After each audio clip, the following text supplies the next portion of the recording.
You don't deserve it anyway. My stepmother's voice crackled through the phone, dripping with satisfaction.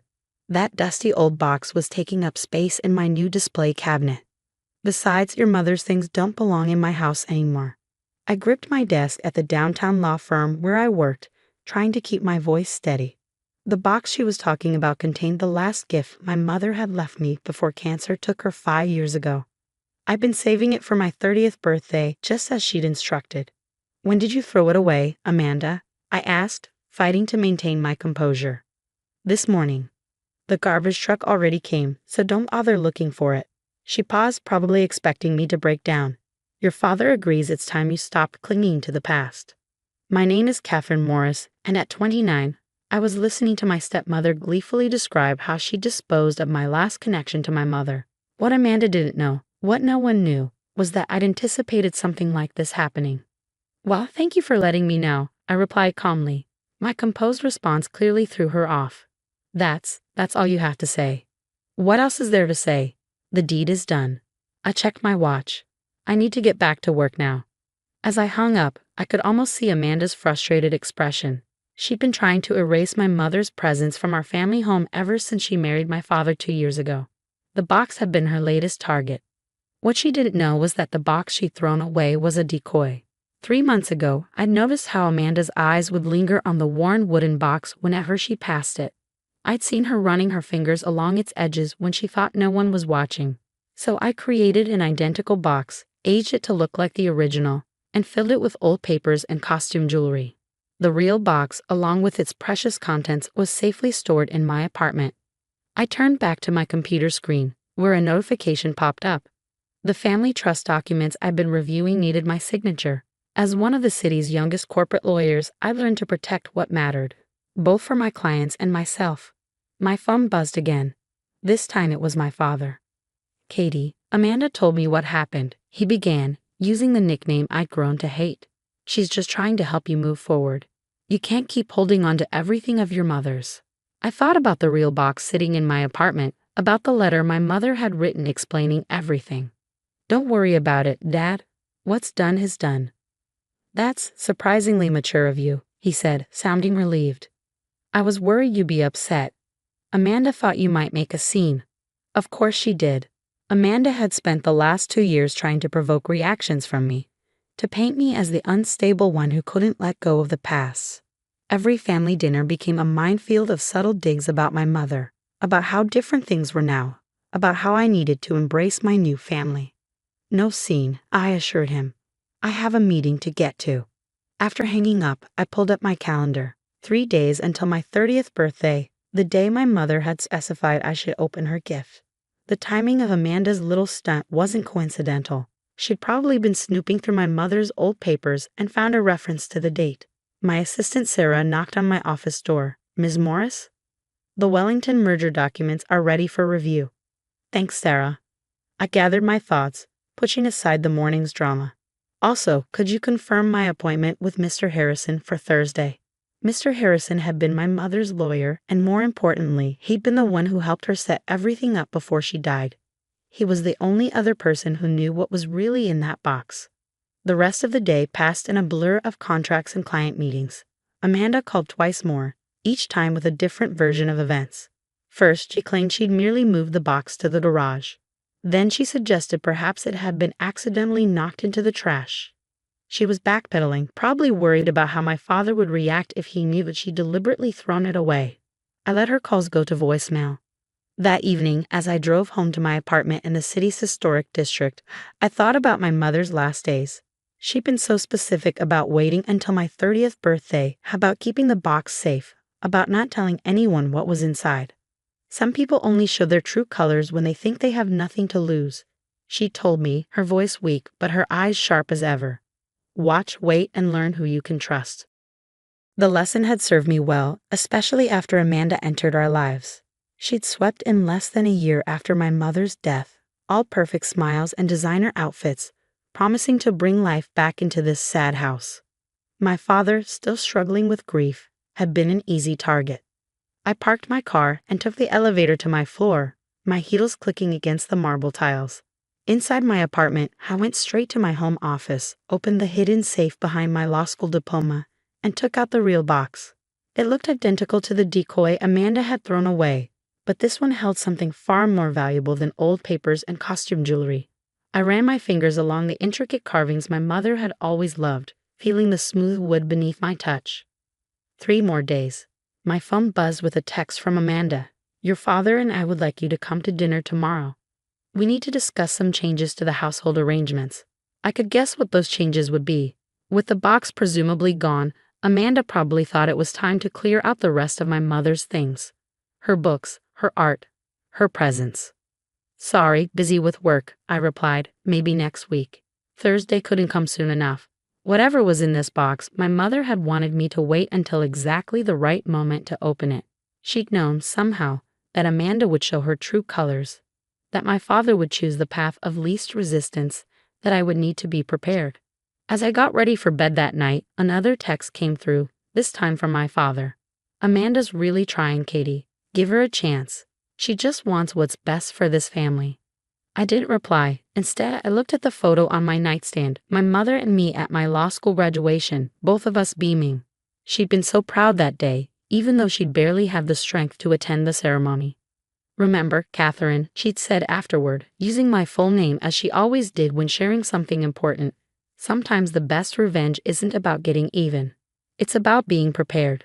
3 more days, and I would finally understand what she meant. Thursday morning dawned bright and clear, the day before my 30th birthday, and Amanda had escalated her campaign. She'd sent photos of my mother's books being packed into boxes, claiming she was donating them to make space for new memories. I let her play her games. My meeting with Mr. Harrison was scheduled for 2 p.m. As I sat in his office, the familiar scent of leather and old books brought back memories of sitting here with my mother during her final months. Right on schedule, Mr. Harrison said, checking his watch. Your mother would be proud of your punctuality. He pulled out a thick folder and placed it on his desk. I assume Amanda made her move. I nodded, explaining about the decoy box. A small smile crossed his weathered face. Brilliant. Just like your mother would have done. He opened the folder. Now, shall we discuss what's really in that box? For the next hour, Mr. Harrison walked me through everything my mother had arranged. With each revelation, I understood more clearly why she'd insisted on waiting until my 30th birthday. She hadn't just left me a gift, she left me ammunition. The timing is crucial, Mr. Harrison emphasized. Once you open that box tomorrow, things will move quickly. Are you ready for that? I've been ready for 5 years, I replied. When I returned to my office, there were 3 missed calls from Amanda and a text from my father. Amanda's redecorating your old room. She thinks it's time for a proper guest space. You understand, right? I did understand. Amanda was systematically erasing every trace of my mother, thinking she'd finally won. The room she was so eagerly redecorating held another surprise. But she wouldn't discover that until it was too late. That evening, Amanda called again. This time, I picked up. Catherine, darling, she said, her voice syrupy sweet. I've been thinking about that old box. I feel just terrible about the whole thing. Do you? I kept my tone neutral. Yes, and I want to make it up to you. Why don't we come to dinner tomorrow? We can celebrate your birthday as a family. I could hear the satisfaction in her voice. She thought she'd broken me, stripped away my last connection to my mother. Now she wanted to witness her victory in person. That's thoughtful of you, Amanda, I replied. But I already have plans. Plans? But we're your family. Surely you can cancel whatever little arrangement you've made. Actually, I'm having dinner with Mr. Harrison, Mom's old lawyer. He says there are some important matters we need to discuss. The silence on the other end was deafening. Then, lawyer? What matters? Oh, just some paperwork Mom left. Nothing for you to worry about. I hung up before she could respond. Within minutes, my father called. Katie, what's this about meeting with Harrison? Amanda's worried you might be causing trouble. No trouble, Dad. Just following Mom's instructions. Instructions? Katie, your mother's been gone for 5 years. It's time to move forward. Amanda's right. You need to let go. I thought about the box in my safe, about Mr. Harrison's revelations, about everything that would unfold tomorrow. You're right, Dad. After tomorrow, everything will be different. That night, I took up the real box one last time before my birthday. The carved wood seemed to glow in the lamplight, holding its secrets for just a few more hours. My mother's words echoed in my mind. Patience, Catherine. Wait until the right moment. Let them show who they really are. Amanda had certainly done that.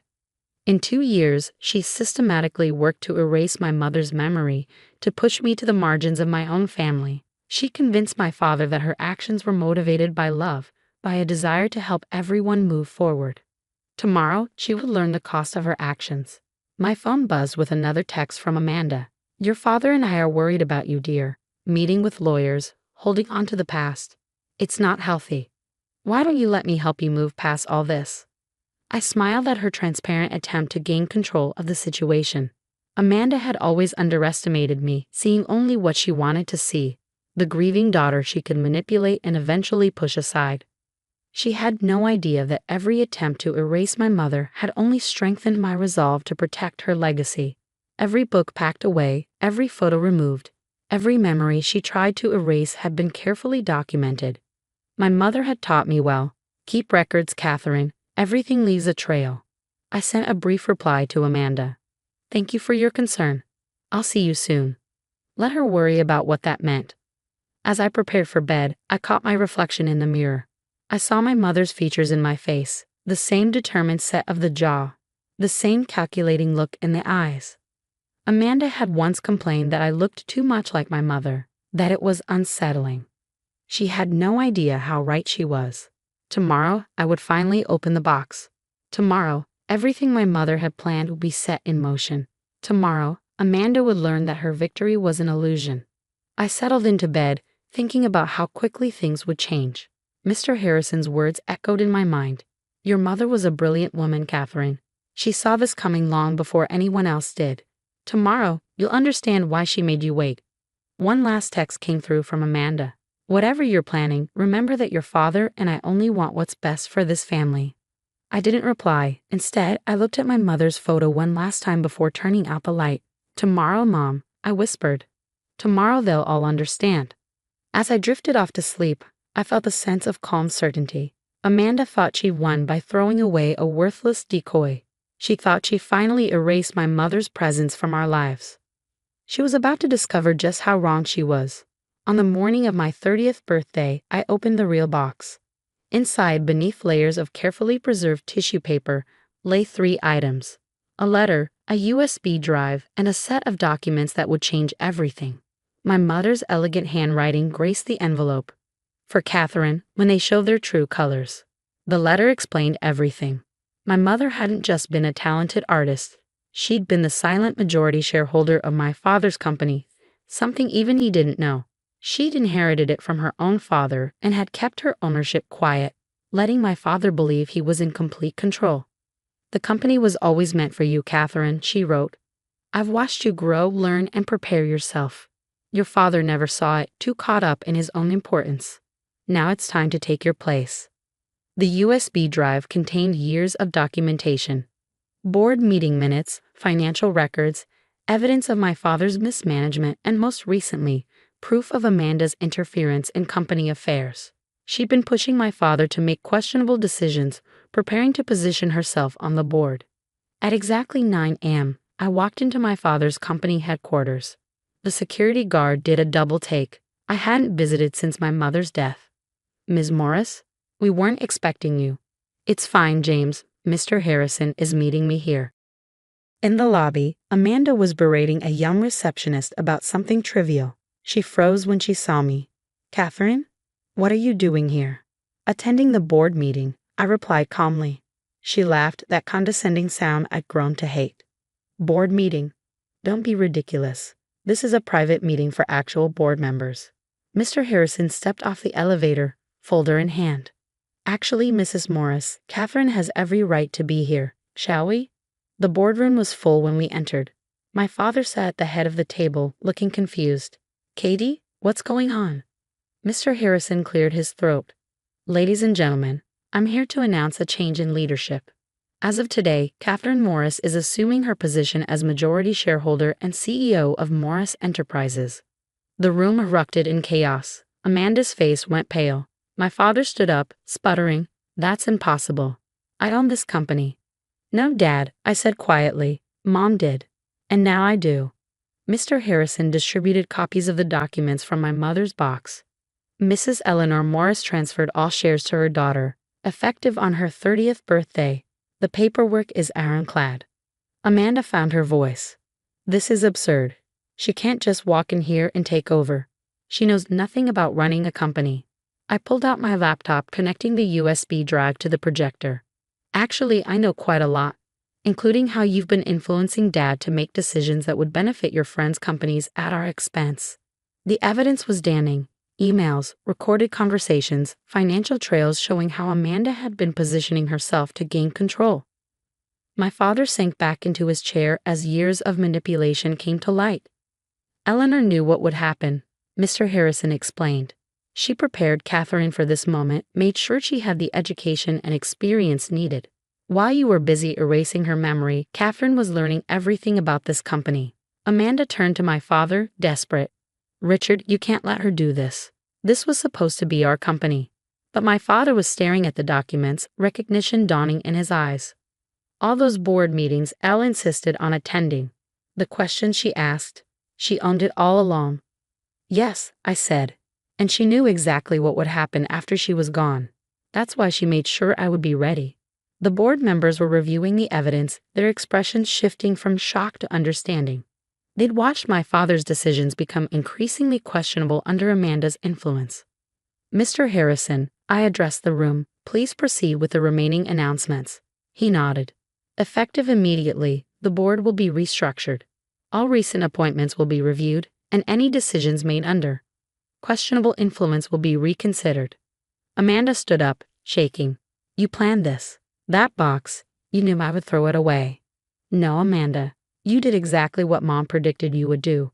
She knew someone would try to erase her from our lives, to take what she built. That's why she made me wait, watch, and learn. I turned to my father, who looked years older suddenly.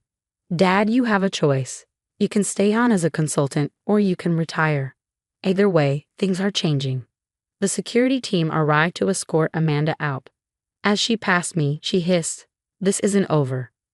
Actually, it is, I replied. By the way, you might want to pack your things from the house. That's mine too. Later that evening, sitting in what was now my office, I opened my mother's letter again. The last line brought tears to my eyes. Remember, Catherine, the best revenge isn't about getting even. It's about rising above. You've always been destined for greater things than they could imagine. Happy birthday, my darling daughter. Show them who you really are. I looked out over the city skyline, thinking about how differently this birthday had turned out from what Amanda had planned. She thought throwing away a box would break me. Instead, she triggered exactly what my mother had prepared for. Sometimes the best gifts aren't the ones you can see. Sometimes they're the lessons learned while waiting for the right moment. My mother had taught me that, and now I would make sure her legacy lived on, not just in photographs and memories, but in the company she'd built and the daughter she prepared to lead it. Amanda had wanted to erase my mother's presence. Instead, she'd helped cement it forever.